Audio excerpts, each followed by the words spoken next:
Okay, so why don't we get started? Deb, since you haven't been with us before, if you would start and tell us a little bit about yourself. My name is Deb Mayer. I'm running for Portland Public School Board Director, Zone 3. I was born in Michigan. My family moved around a lot when I was little. We had a family farm, and whenever farming was good, we would live on the farm, and when it wasn't so good, we would move to the city so that my dad could make enough money working in the auto factories to keep the farm. Okay. So I moved around a lot, and there was never any doubt that whenever we moved, there would be a good public school for me to go to, and my brothers and my sister. There were 7 of us. We were a large family. And during that time, I got to see, even when I was very young, how different schools were. But there was never any doubt that we would have a good public school to go to, no matter where we moved. So I have that background, and then for the last 40 years, I've been an educator. I started out setting up libraries in public schools, and then I was a volunteer at my kids' school for some years when they were little. And then I became a teacher and an administrator and a university instructor, and these days I'm an education activist because I see that there are corporate reformers who want to take over and privatize our public schools, and I want to bring attention to that. I certainly don't want it to happen to Portland Public Schools. Where did you teach and for how long? I taught I did most of my teaching in Indianapolis Public Schools, and then I also For how long did you teach? I taught for 10 years in public school, and then I was at university for 12 years. And I taught at private school, public school, charter school, at practically every level. I also taught in Florida. The 2 places that I've taught, Indianapolis and a couple places in Florida, are... We're in Florida. In Florida, I taught at Polk County schools. That's where I'm from. Really? Lake Wales. Actually, I lived in Celebration when I taught there, and I drove to Boone Middle School, and then I also taught at Kissimmee, at a school there. So what I see in those 2 places that I taught is how corporations have made a big change in taking over the public schools and privatizing a lot of the services, and also changing standards, implementing a lot of testing,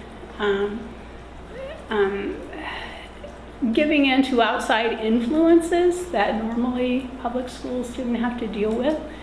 And I see all those things. I've seen all those things happen across the country, and I see them now happening here in Oregon.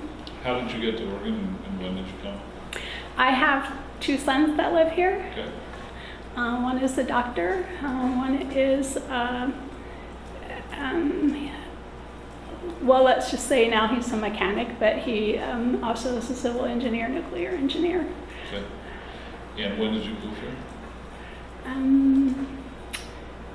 2008.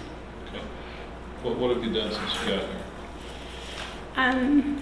As far as Portland Public Schools goes. Volunteering or professional activities, Okay. or civic activities? Right. When I first got here, I worked with Oasis, which is a senior organization, and my job, a volunteer job, was to coordinate tutors and some North Portland schools. So I did that for a while until Oasis kind of dissolved. Okay. And then it came to my attention, along with some other friends of mine, that Stand for Children wasn't really what it purported itself to be. So we coalesced around that and decided that we would make some information known about what was happening at the OEIB. What was the organization that you and your friends did that organization have a name? First, Oregon Save Our Schools. And then, but I belong to several different kind of grassroots organizations.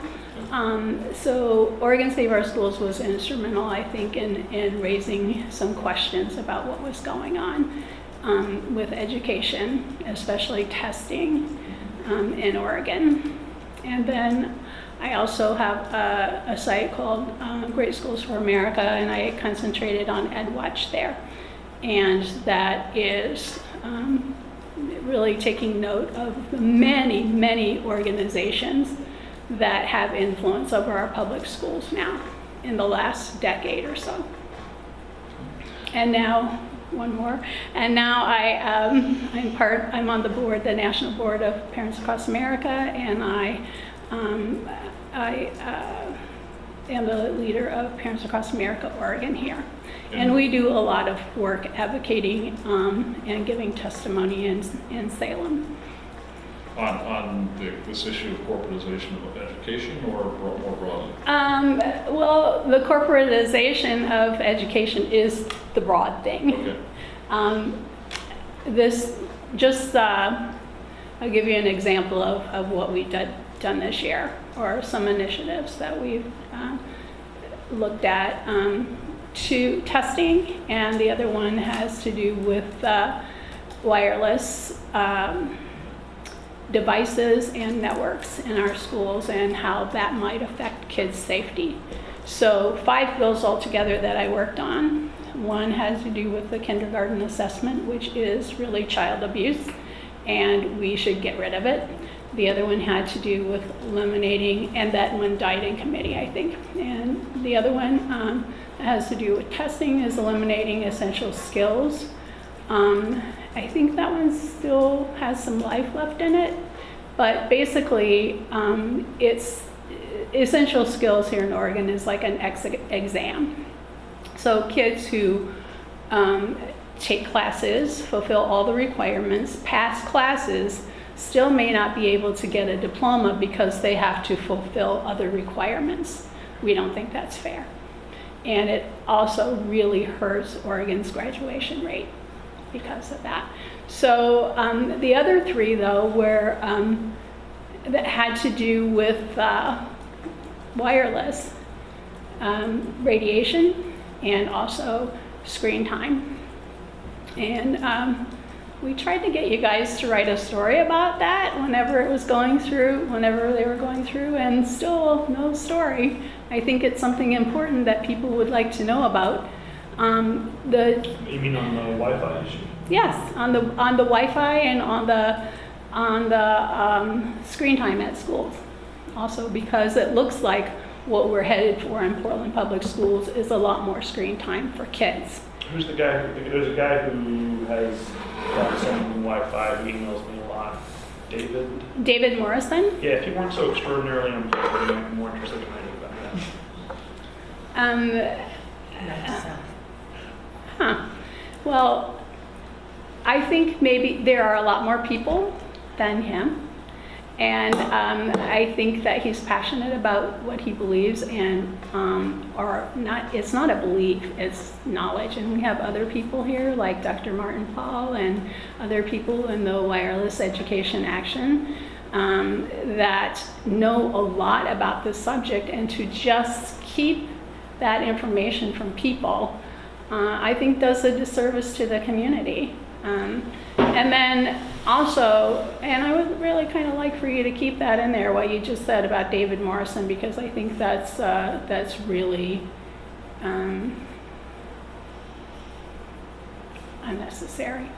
an Okay, unnecessary let's not get comment. off track, let's not get off track. I wanted to go off track in a different direction. Okay, well, before we do that, I want to talk about the 3 bills that we had. Well, Because they're important. Actually, yes. with all due respect, let's give your opponent a chance to talk, and we'll come back, and if we have time, we'll get to those bills. We're not here to talk about bills, we're here to talk about you as a school board. Well, this is really an important part of me as a Okay, school board we'll- member. We'll come back to that, I promise. Okay, all right. Amy. Okay. So I was born and raised in Portland, Oregon, educated Portland Public Schools, kindergarten through high school. Have lived here most of my life, have 3 sons one who's a recent PPS graduate, about to graduate from college, and 2 who are still in high school here. So I got involved in education issues in Portland when our oldest son was in kindergarten, 2002, and I started advocating at the legislature, really went down every legislative session since my kids have been in school, advocating for funding. And then started getting more involved citywide. Were you part of a group in that? No, not really, just a mom, and sometimes part of PTA activities, but not really part of any group. And then I started getting involved in our local school foundations and fundraising, and started working with the Portland Schools Foundation on the equity grants that were distributed to our high poverty schools. So I led that equity grants process for a few years, back when it was a subjective grants process. Now those are awarded based on a formula. But that gave me the opportunity to visit a lot of our schools in our highest poverty schools. And the experience that kids were having there was very different than the experience that my kids were having in mostly white, affluent schools on the west side. And that did not sit well with me. That's not the promise of public education. So that's what really motivated me to run for the board and see if we could accelerate the pace of change in public school. I ran initially in Portland Public Schools. I ran initially in 2015, really with that in mind, that there were a lot of inequities in our system, and that we needed to see more change, and we needed to see a board that was pushing change and really holding the district accountable for results. And so that was what led me to give my volunteer time in this way. And I will say, it's been a period of incredible turbulence and change within Portland Public Schools in the last 4 years, as is evident to everyone. And so when I thought about running again, which I really hadn't expected to do, I thought it's really important to have strong, stable leadership to now manage all this change that the system is going through, because I do believe that we're starting to have the right pieces in place within Portland Public Schools to really make a difference for our kids, but we're just at the very beginning of transformation. And we have an entirely new leadership team, new superintendent, and I think that 4 years from now, we can see a huge difference in our schools. So, Can you go ahead. Can you talk about a little bit the first part of the change and what part you played in pushing for change? Yeah, first, some of it has been reactive in terms of events that have occurred. So first, just the urgency with which we dealt with the health and safety issues that arose when I first came on the board, and that has been, those operational issues have been a major issue for the board, and I was a big part of planning for future bonds to make sure that we included health and safety. And then also another really important piece is in our budget process, changing the way that we allocate resources to schools so that we have much more equitable staffing and equitable resourcing for our schools. So it's used to be that staffing was done pretty much on an enrollment basis, and that's why we ended up with the fully enrolled schools in the more affluent areas that had all kinds of electives, and then under-enrolled schools in our high poverty neighborhoods that didn't have the same access to electives and things like that. So I have been a strong advocate, and we have really pivoted to change the way that staffing is done in our schools. So that's kind of a wonky little piece, but it makes a big difference when we see what's available for kids. So would you say that that was a change that is attributable to your membership on the board?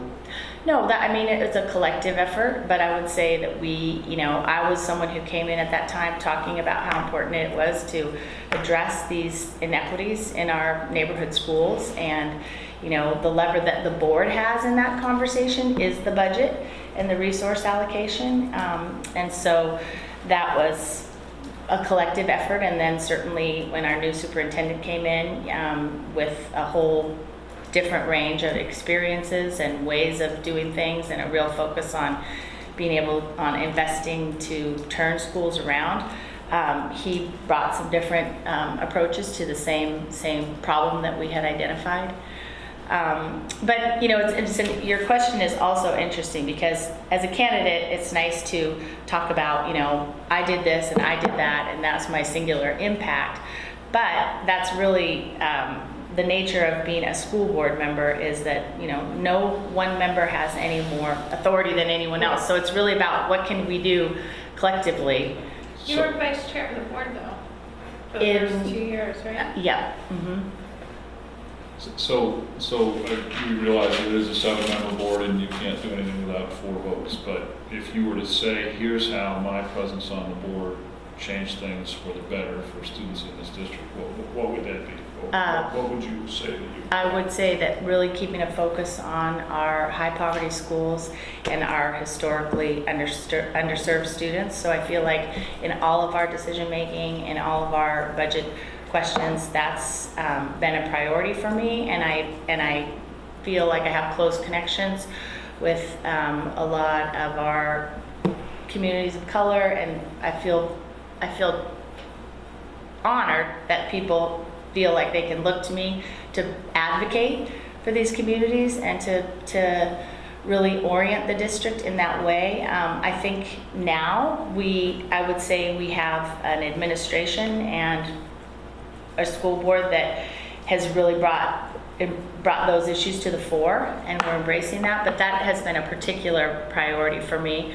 Could I interrupt just for a sec? So the funding formula, that's big. The superintendent, that's big. Can you point to another way that people in the community can see that the district has made concrete changes toward equity? That's a good question. Well, another one of the really important pieces is that we made a commitment early in my board tenure to open 2 new middle schools.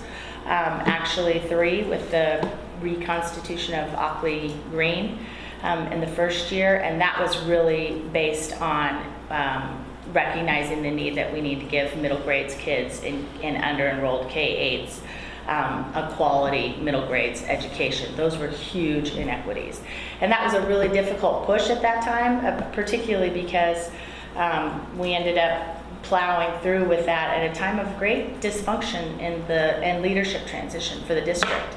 And it certainly wasn't as smooth as it could or should have been if we'd had a more solid leadership team in place, but I do believe that those have really made a difference for kids. Ockley Green, which is now, has an incredible new principal and is really thriving. And then the opening of Tubman and Roseway Heights. So that has changed the educational experience and opportunities for a lot of kids. Okay. Deb, let's come back to those 3 bills. Okay, there were 3 bills that had to do with wireless devices and wireless networks. The first one, 281, was heard in the Environment Committee with Senator Mike Dembrow. Had to do with labeling of devices. And I'm pretty sure that most people don't know this, but what we were asking for is something that already manufacturers do. They put warnings and instructions on how to use your devices more safely deep inside the device. but it's so difficult to find that most people don't know it exists. They don't know that there is some danger involved. They don't know that there are safer ways to use their devices. All we were asking was for labels on products so that people would know how to use their devices more safely. Particularly kids, because the wireless effect on kids is much more dramatic and harmful than for adults. So that was the first one. It had a hearing. It died in committee about a week ago, I guess. The second one was the screen time bill, and that's Senate Bill 282. It also had a hearing. We wanted a study to see what the effects were of too much screen time at school. And health effects or educational effects or both? well, both. Well, we were asking for health effects because all of these bills had to do with health effects, but there's considerable information out there already that delivering curriculum over devices is not the best way to teach. Yeah. Okay, so we don't really need a study on that, but the health effects are important. Okay. So, and the third one, the one that has to do with the Wi-Fi radiation that comes from cell towers and routers in schools. And when you have so many devices in a school, that compounds the amount of radiation that the kids are exposed to. So we're asking for a study there to see what we wanted the health effects or the biological effects. The bill has been rewritten to study the health effects, which is a little more difficult to prove, but industry got in there and changed some of the wording, so that is going to make the study more difficult for us to prove the point. But that bill is now in Ways and Means, and hopefully will pass through to the House, and we'll get the study. Because for that bill, we had an expert come in from Montreal who his name is Dr. Paul Erhu, and he gave testimony that was really compelling. And also we have here in Portland, Dr. Martin Paul, who has who is also a world expert, but the light shines. It's like a lighthouse effect. People in Portland don't know of his work here, but he is called internationally to give talks about his work, and other people do listen to him.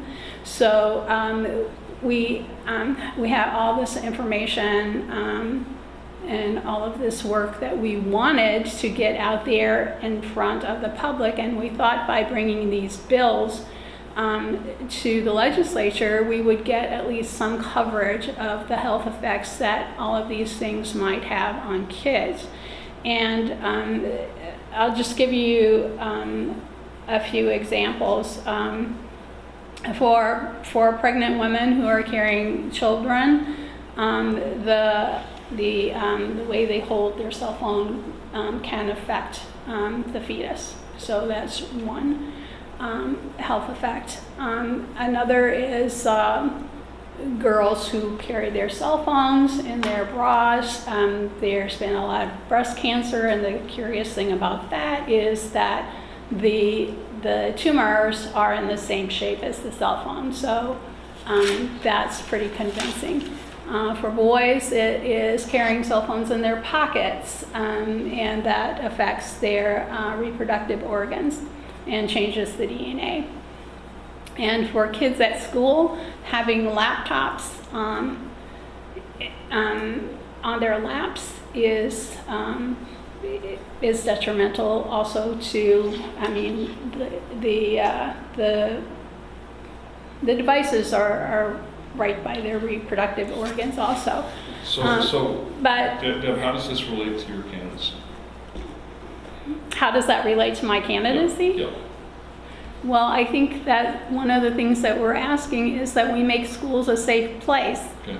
And we pay attention to lead in the water. We pay attention to kids having safe spaces, or counselors, not cops. But Wi-Fi is it's in the same category as lead in the water. So I think we should pay attention to that. And also, I wanted to make a connection to this disruptive behavior that we've been having in Crisis in the Classroom and all the series that you've seen probably on the news. That kind of behavior is not normal. I've taught for 40 years. I've been an educator, and I've never seen this kind of behavior. So we need to look for reasons that kids are behaving this way. And one reason could be that they are overexposed to devices and wireless networks. And we shouldn't just say, I don't think so, and not consider it. The radiation bill, is that currently alive, or did it die in committee also? It's alive. Okay. That's 283. 283. Is that Alyssa Kenny-Geyer's? Pardon me? Is that Alyssa Kenny-Geyer's bill? About- Senator Lori Moniz Anderson introduced them all. I think Alyssa introduced it, and she was going to introduce it in the House also. I'm not sure that it ever did, but we could check on that. Okay. So, Amy, I want to switch back to you. So, can you tell us exactly what your role was in the bond and connect it to the audit that was recently released? Yeah, so before I was on the school board, I was the finance chair for the 2012 bond. Really spent a lot of time out in the community building support to start reinvesting in our schools. The majority of our schools are more than 75 years old. So that was really important. Then when I first came on the board, we had a capital bond committee, which I chaired, which provided really strong board oversight of the 2012 bond work, both program and finance. And then when the board decided that we wanted to put a subsequent bond back on the ballot, the district had basically developed a 30-year plan of investing in all of our school buildings. And so I put together a finance plan. How would we go about that? So then I volunteered again to build support for that what turned out to be the 2017 bond. At that point, we no longer had a capital bond committee. It was the full board that was overseeing those. And so the audit, I think you're referring to the performance audit that we just got this week, which goes back to the sources of the enormous budget gap that the district is facing right now with the 2017 bond work. And when those first started coming to light, I would say that the board, we didn't have a structure where the board was as deeply involved in oversight of that. So we started getting these project updates from the various modernization, the high school rebuilds that were just way out of whack with what had been anticipated. And so the district first started digging into that. What are the sources of this, And obviously we know we're in one of the hottest construction markets in the country. So the escalation in the construction market has been, huge. But as the bond revealed, we had a perfect storm of inexplicably low estimates that fed the district's proposal on the bond projects, combined with absolute top of the range escalation in costs. So that is what created somewhere in the neighborhood of $100 million gap. And then we've also had board decisions and other factors that have added cost over that. And so I would say that I have really led our board in terms of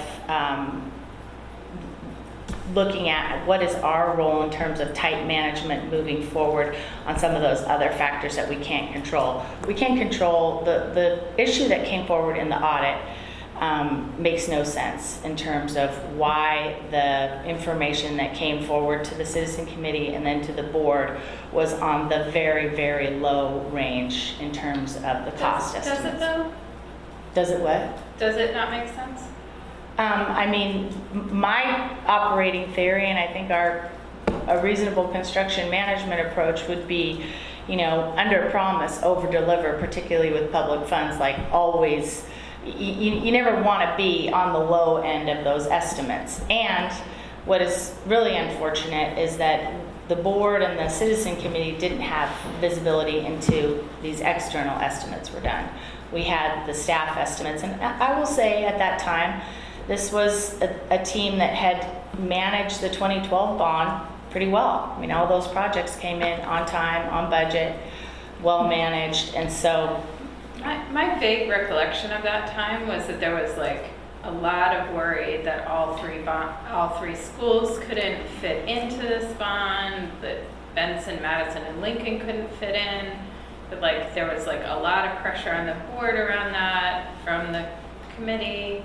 Like, do you think that like pressure from you or other school board members was misinterpreted by staff to try? Oh, I mean, first of all, we weren't involved in the proposals that came forward to the board in terms of the cost proposals, because I'm not a construction cost estimator, but to the extent that I would have weighed in on that, it would have always been to urge, caution and to be conservative, because the last thing, my hope as a parent volunteer and my commitment actually is to try to see this school district through a whole series of bonds over 30 years, because I don't want to rebuild, 6 of our high schools and then have Jefferson, Cleveland, and Wilson unable to see the same improvements.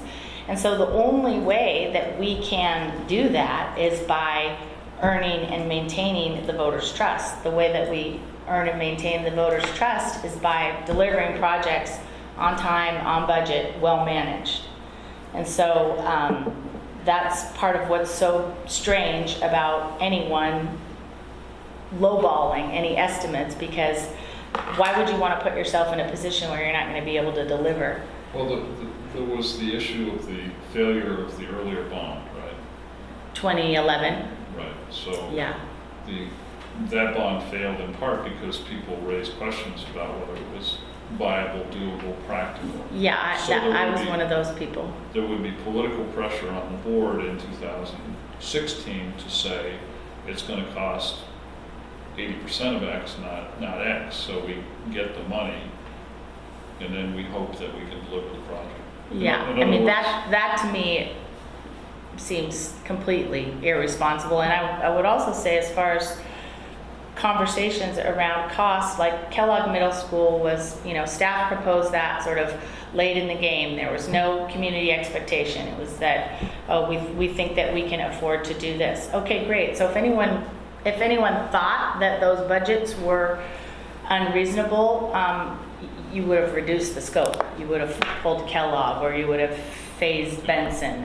But as far as a board member and a fiduciary, I have to rely on the professional information, the information that I get from our professionals. And so, that's part of the conversation that we had around this audit. How do we make sure that we're getting accurate information from staff? Because I think, as one of my colleagues said, each of us is not a professional expert in each one of these areas. I'm not a construction cost estimator.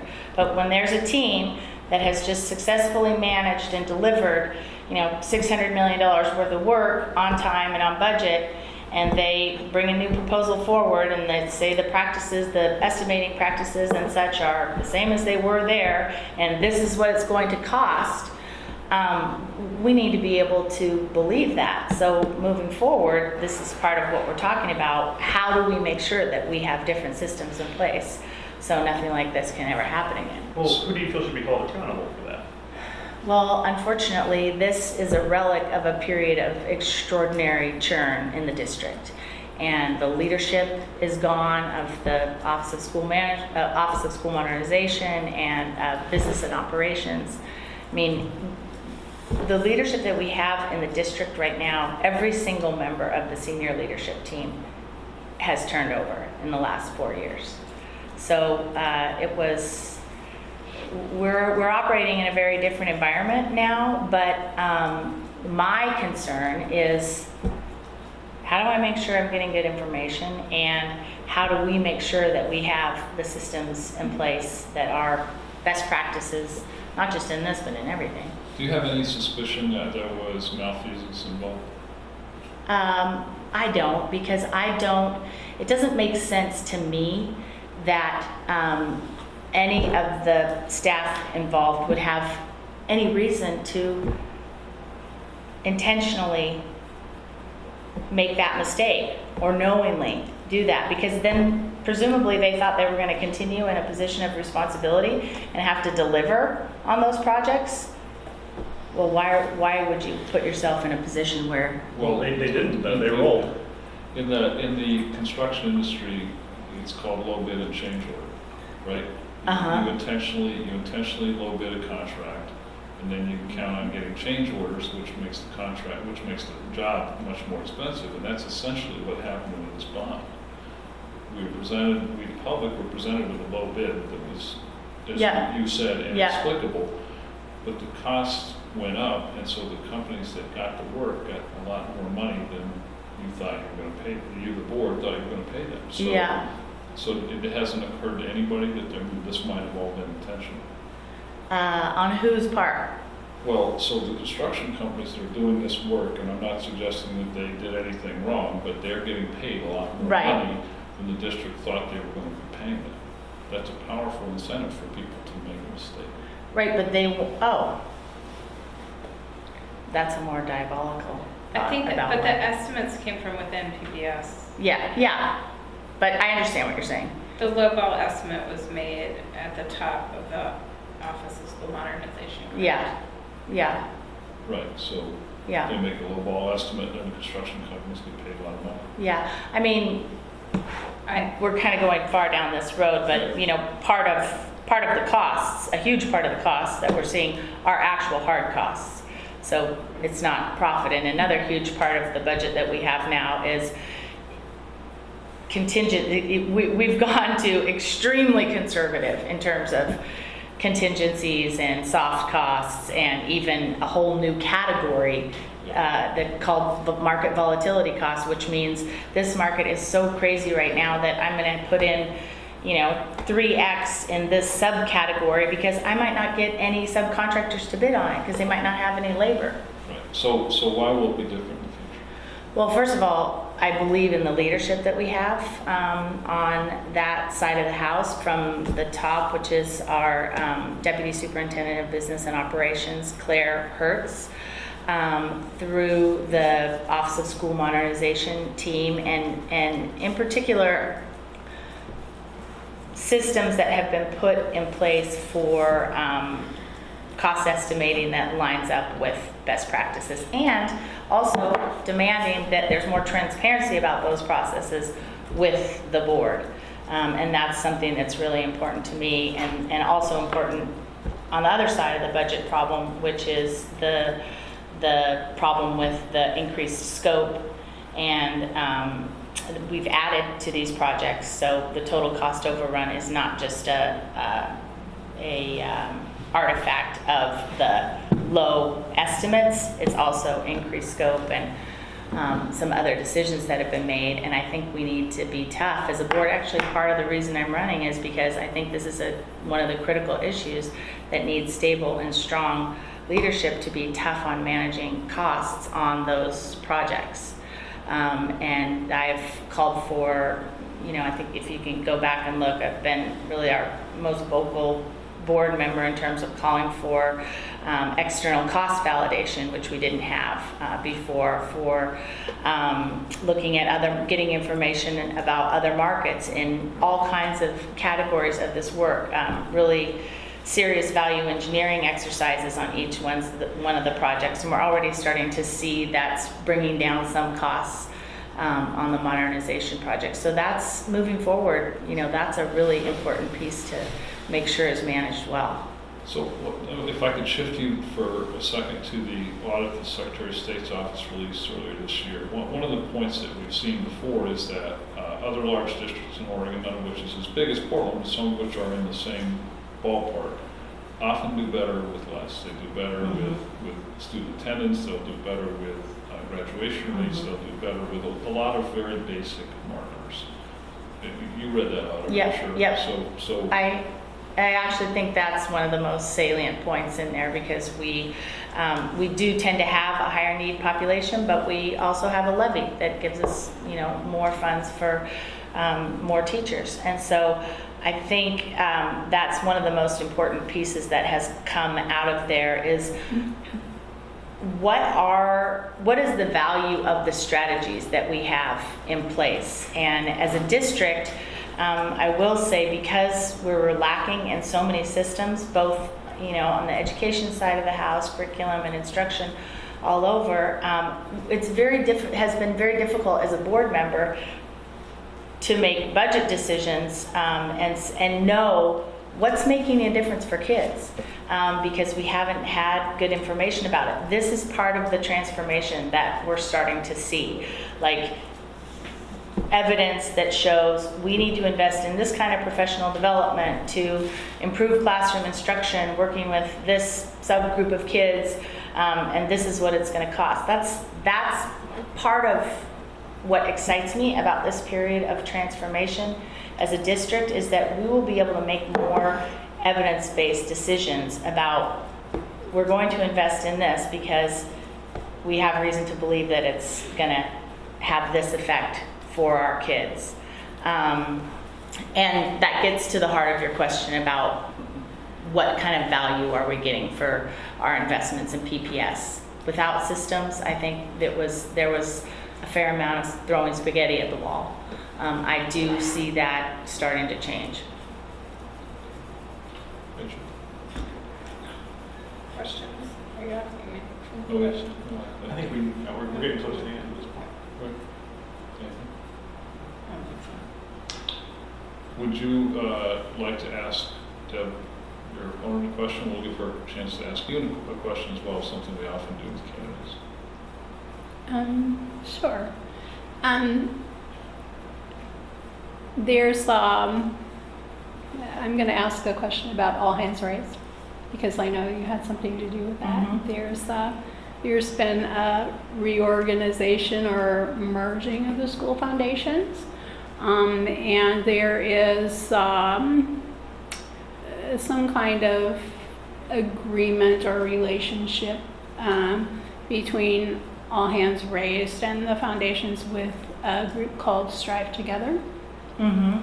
Do you know about that? A little bit, a national organization? Mm-hmm. Can you tell me if you were part of making that happen, or? I don't know much really about Strive Together. I think it's another national organization that brings foundations, businesses, community together to support public education in other cities. Oh, are you asking about the move for the foundations? Mm-hmm. No, I wasn't part of the district's decision to bring that parent fundraising function back into the school district, but I look forward to what the district can do to support our parents. I really look forward to living in a world where we don't have to rely so much on parent fundraising. But this Strive Together group is a little bit more than parent fundraising, and I still don't think I got an answer from your question were you part of bringing them in to this? I don't think Strive Together is part of what the school district is doing right now. I think they may be a partner of All Hands Raised. Yes. Yeah. Yes. And it's all connected. I'm just asking you if you were part of bringing them in. No, I Okay. haven't had any contact with that organization. Well, just briefly, what should we know about Strive Together? Strive Together they're the ones responsible for this whole cradle to career kind of philosophy that Oregon has bought into. And more recently, they are into social impact bonds, or it's also called Pay for Success. And I don't know if you're familiar with that, but it's something that we need to be aware of if All Hands Raised and the school foundations are thinking of going down that road of social impact investing. I think that's something that Portland Public Schools wants to stay clear of. Okay. Amy, would you like to ask Deb a question?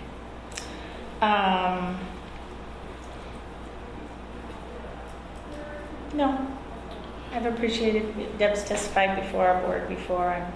Okay, so we have one question that we're asking all candidates in the May cycle, and that is a question that's designed to let our readers and viewers know you a little bit better, and it's related to schools, but not an obvious question, which is, what is the best experience you ever had with a school lunch or other school meal?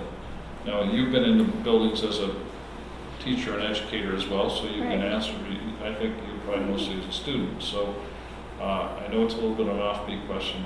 Amy, we'll go to you first. I guess I have to say the first thing that comes to mind is that I have always loved being a lunch lady, a volunteer lunch lady in my kids' schools, and just to see the kids coming through. And, you know, my experience in the last few years has been that our school lunches are actually pretty good. I mean, it's shameful the amount of money that they have to work with. I'd love to see more, but we've had, you know, you see these fresh fruits and vegetables coming from Oregon farms, and it's just, that was always one of my favorite volunteer roles as a parent, working in the cafeteria. Have you eaten anything as a lunch lady or a board member or volunteer that was particularly memorable in the school? Or a student, particularly memorable. Well, probably my favorite as a student was Sloppy Joe's. That was always a big hit. I will tell you one thing that's cool now is that the schools are trying to introduce new foods that they think a lot of kids maybe haven't tried before. And I have been in a cafeteria when kids are like, what the heck is a kiwi? And they get all excited, and that's kind of fun to see. Okay. Deb, how about you? Best experience with a school lunch or other school meal? Okay. Well, I have to. There's more than one, and I have a long answer for this question. First of all, I'll say that the school that my kids went to when they were in elementary school, they had a regular kitchen where they made all the food, and they made these cinnamon buns that were great. They were for lunch, not for breakfast, but and on those days, all the parents would come and eat lunch with their kids. So that's one. Another is that when I was teaching, I would sometimes have lunch with my students, because a lot of them, especially when I taught in schools, poverty schools, Title I schools, kids didn't have enough to eat. So I would bring my lunch and share lunch, and there were several of us teachers that did that.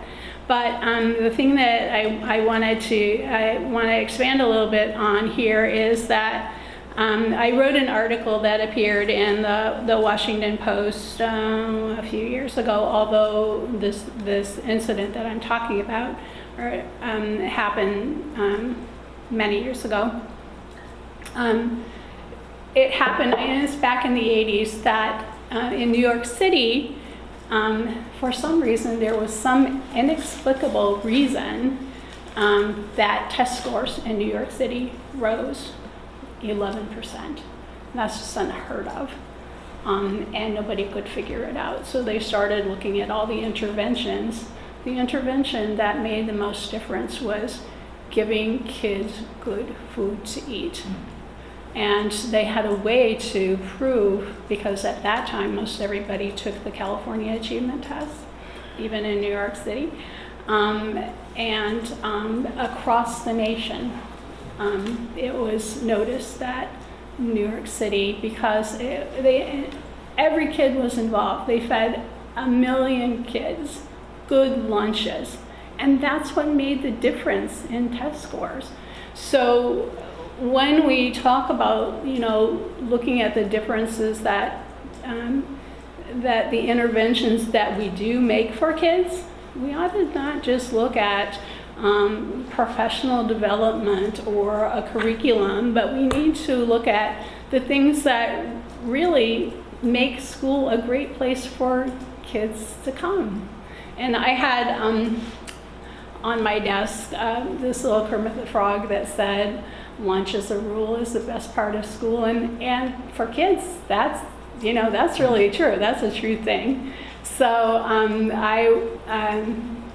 I invite you to look at that study because I think it's called, the article is called something like the one thing that Bill Gates could do to really make a difference Yeah. for kids.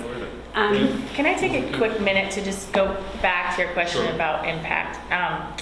Because one of the things that's most important to me in this role and that actually kind of led me to decide to run again is being really connected to our different school communities and all different types of students and families when facing decisions for the district. And I feel that it's important to have people who are really connected to the community and trusted by the community. And I'm always in conversation with different groups about whatever is before us. And in particular, one thing I'm really proud of is bringing students into our decision making and our policy making in a much more real way, elevating the role of our student representative. I worked with students on crafting a sexual harassment policy, student to student, working with students on this issue around the SROs. I did not support the MOU for the school resource officers when it first came to us because I really felt like the district had not done a good job of engaging students in this conversation. And so I think as a board member, the chief responsibility is to be as close to the students and the families who are affected by the decisions that we make as possible. And I feel like it's really an honor to have the trust of the community, and that's partly why I want to continue to serve and to support the transformation that we're starting to see. Great, well, thank you both very much. I forgot to ask you at the outset one factual question. Your ages, please? I'm 53. And 69. Okay. All right, thanks. I know it's a bit of a rude question, but factual. I don't care. Okay. Thank you very much for coming in. See you. Thanks very much. Thank you. Thanks, Amy. See you. Sure, nice to see you. Thanks, Deb. Sorry. Pleasure coming in. Right. Thanks. Can I just tell you something else? Yeah, let me just turn the Sure. screen off.